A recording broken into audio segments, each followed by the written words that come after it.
اعوذ باللہ من الشیطان الرجیم، بسم اللہ الرحمن الرحیم۔ جی آپ ذرا یہ جو دو عکس میں نے بھیجے اس میں توجہ فرمائیں۔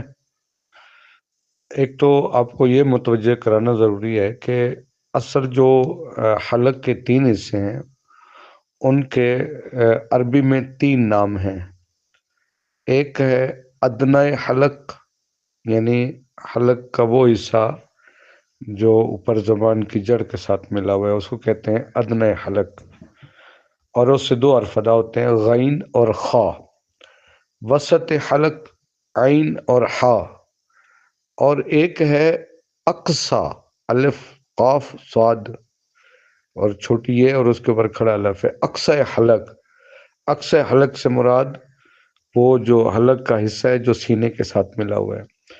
اب زیادہ تر جو قاری صاحبان ہیں وہ جو ہے نا پہلا ابتدائی حصہ اس کو ابتدائی حلق کہتے ہیں، اور جو اقصی حلق ہے جو سینے کے ساتھ ملا ہوا ہے اس کو انتہائی حلق کہتے ہیں، چونکہ حلق وہاں پہ منتہی ہوتے ہیں۔ بہرحال یہ 6 حرف ہیں، تو آپ ان حروف کے مخارج کو اس نقشے کی مدد سے بآسانی پہچان سکتے ہیں آپ۔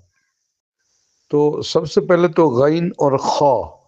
غین اور خا یہ تقریباً اردو اور عربی میں ایک جیسے ہیں، اغ، اغ، اوغ، اخ، اخ، اخ، خا، خی، خو۔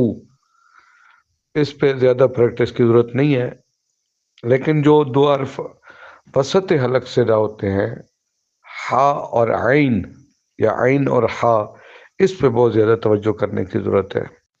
جی ذرا توجہ فرمائیں۔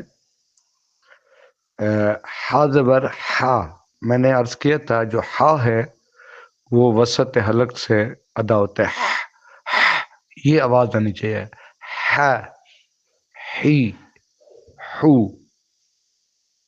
ہا، ہی، ہو۔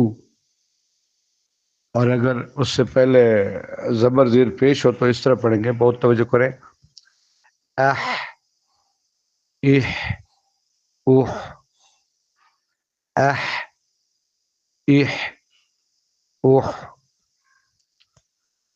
احمد، احمد، احسان، احسان، محسن، محسن۔ آپ بہت زیادہ پریکٹس کریں، بار بار ان کو سنیں، تو جو ہم پڑھتے ہیں قرآن مجید میں بسم اللہ، تو اس میں بھی ہا استعمال ہوا ہے، بسم اللہ الرحمن الرحیم، الحمد، الحمد، ح، اح، اح، اح، ح، حی، حو، احمد، احسان، محسن،